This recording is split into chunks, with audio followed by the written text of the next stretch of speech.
33 years we've been running this contest. It's unique to Wisconsin. And strangely enough, we had 33 entries. I don't know if that's a sign we should all go out and buy lottery tickets today or what. But 33 entries, 8 entries from Washington County. Whoever was promoting the Pulitzer Prize in Washington County this year, thank you very much.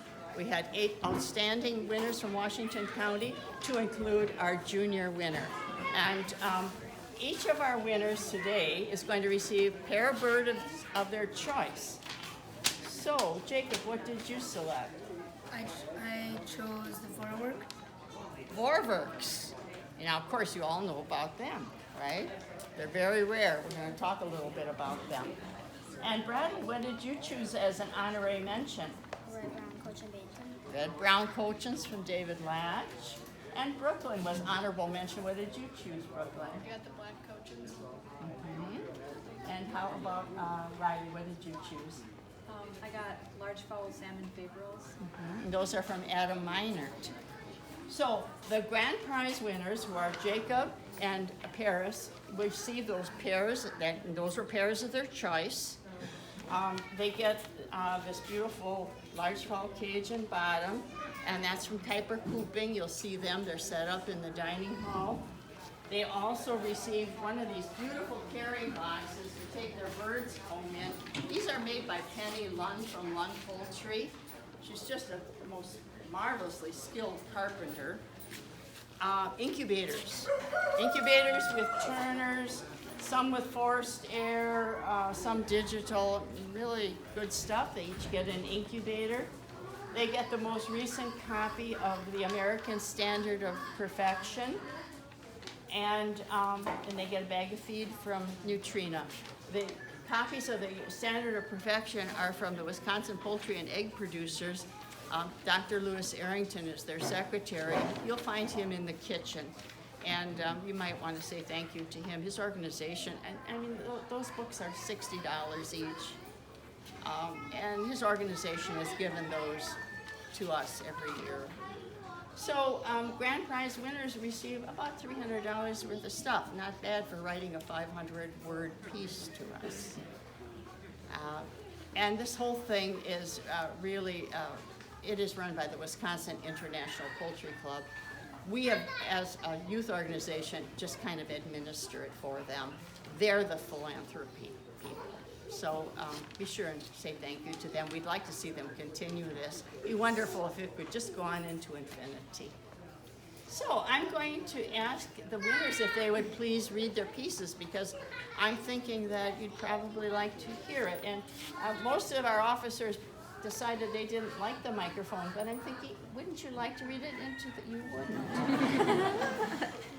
Then why don't you step forward so that everybody can hear. Okay, this is Jacob, and he was the junior winner, and they love the creativity of this essay. So you read it for us, Jacob. Hi, I will be reading you Ninja Chick by me. Tom the chicken lived with his friends on Honeydown Farm. He was a very curious chicken and liked to follow the farmer around. One day, Tom was walking by the farmer's house when the farmer turned on the TV. Tom noticed the farmer was watching American Ninja Warrior. Tom watched along with the farmer and decided he wanted to be a ninja, like the ninjas on TV. The next morning, Tom started training in the barnyard. Willow the goat trotted by and asked, "What are you doing?" "Trying to be a ninja chick," said Tom.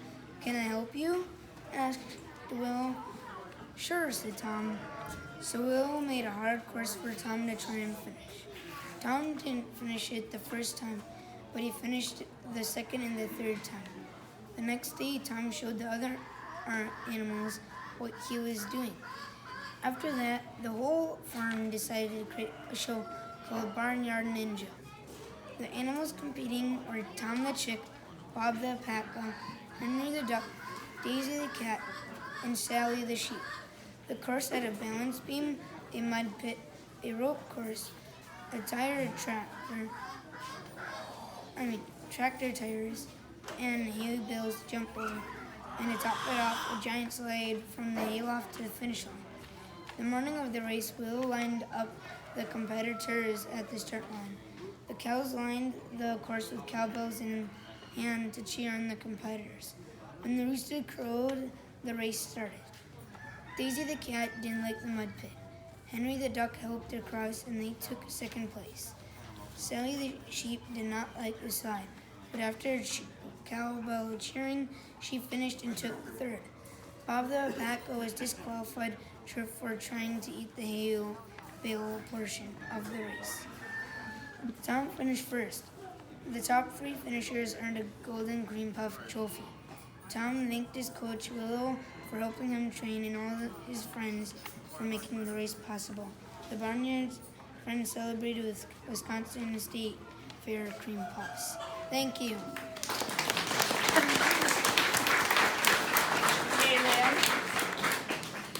I'd like everybody to meet Kaylin Lund. I'm sure most of you know her. She's taken on a huge responsibility to make this show possible, and she's also a Pulitzer Prize donor. Kaylin is a past WJPA member, and she was secretary of our organization. She was responsible for this logo. She was the first WJPA member to start the silent auction. She said, "We need fundraisers." She was absolutely right. And today she is a Pulitzer Prize sponsor. And she raises these Vorwerks. And I asked Kaylin to tell us why Vorwerks. And do you have some out there? I do. Could you bring at least one in so they could see what they look like? They're very rare. Kaylin is very well known, especially for her geese, African and Sebastopol geese, topping national shows with those. But she likes a few things that are very special and very rare. So tell us a little bit about them. Okay, so this is the Vorwerk. They're a German breed. So in Germany they have them in large fowl. Kind of the story goes, there was a man in Minnesota that had the last name Vorwerk. He was interested in chickens and kind of wanted the breed with his last name, but they weren't in the US, but he lived in town, so he developed them, but in the bantam size. So overseas you'll find them in large fowl. Here they're just in bantam. They kind of resemble the Lockenwälder, is what you probably know, like the black, the white, and the black. So yeah, they're pretty rare. We're one of the only breeders in the US. They're accepted to the ABA, but not the APA yet. Yeah, they're a fun breed. They're a Mediterranean type breed, so they're a little flightier than like a feather-legged breed. But growing up, I always showed one in showmanship. So if you work with them, they're just like any other chicken. But I like them a lot. So yeah. And this is the young man who's going to be receiving them. Would you like to pop into that cage so that the kids can see? I'll just take my foot out of here. They're pretty fluffy.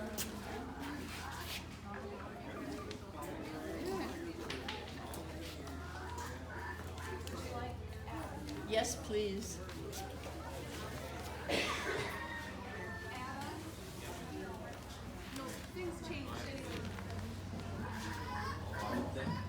Okay, and Harris is getting salmon favreros from Adam Miner. Here they come.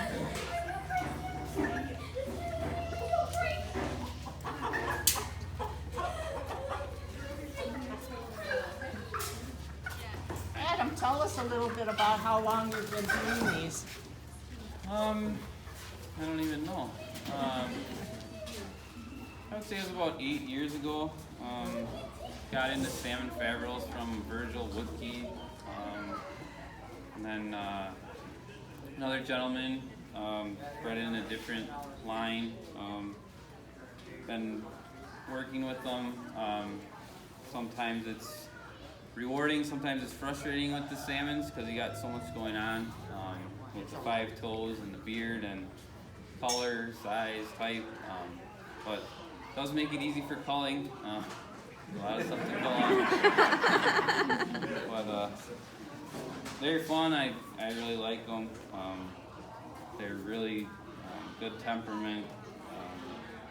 I know I have a picture probably from 10 years ago, before showing here, we had a hen, and she was sitting on the couch next to the dog, like she was my buddy.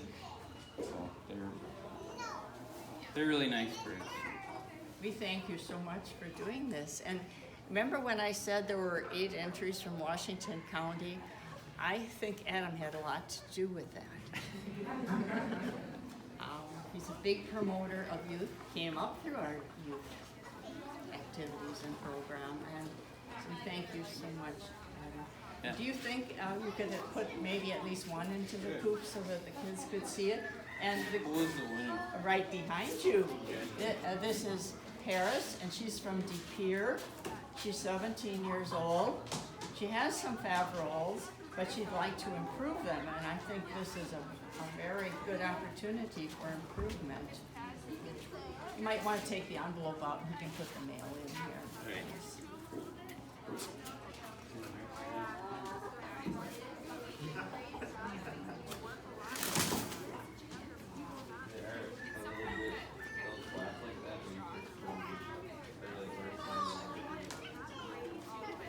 Because your company only gets 2. A pair, yes. You get a pair. Thank you so much, Adam. problem. We're going to ask, we'll ask Paris to read her essay. Would you like the microphone, Paris? That's okay. Are you sure? Yeah. Okay. Nice and loud though, so the people in the back can hear. So I wrote exhibition poultry yesterday, today, and tomorrow. A young child with wispy blonde hair whisks through the kitchen with what looks to be a pile of feathers in her arm. At least that's what it looks like to her mother when she asks in an all too knowing tone, "What is that in my kitchen?" The child stops in the kitchen with a big grin on her face, an old docile hen tucked under her arm. As I look back now, it seems like only yesterday that my wild journey raising chickens got started, an event that changed my life. Being a 4-H kid, spending summers at the local fair, and everyday chores gave me a new perspective on life around me. The unfortunate thing about keeping animals you love and care for over the years is that sooner or later they become ill and the circle of life completes itself. I learned compassion and how to cope with loss early on in my life. I inherently cared for and tried all I knew how to do to help the bird. Today, I realize there are some things that cannot be cured within my means, so I make comfort a priority. Loss is a concept that recurs throughout life in many forms, but loss does not always equate with death. It can manifest itself through a less than satisfactory performance in a show or rejection. I have seen the new generation of chickens miraculously break free from their tiny shells in an old incubator set up in my family's half bath. I have dealt with loss of any kind with this mindset. There is new life tomorrow, and just as bright as the future of those young shoal poultry. Keeping a positive mindset is yet another facet of the future of the poultry showing experience. When I show at our local county fair, it is not all blue ribbons. Being disappointed when I don't succeed on something I've put a lot of work into is a natural emotion. However, being angry or ungrateful for the judge's triumph and opinion does not help anyone. In a competitive atmosphere, sportsmanship is key to being kind to others and figuring out how I can be better next time. Each of the countless times I've fallen short of my expectations at the fair, after congratulating the winner, I think, how can I improve for next year? Showing birds have taught me work ethic. I've been showing chickens since I was 6 years old. Not once have I had a bird that brought home that coveted trophy. But will I quit? No, I will not. I'll always have a chicken tucked under my arm, so to speak, as a testament to my roots and the thing that shaped who I am. I know I'll keep striving for that perfect bird, and as I always have, yesterday, today, and tomorrow.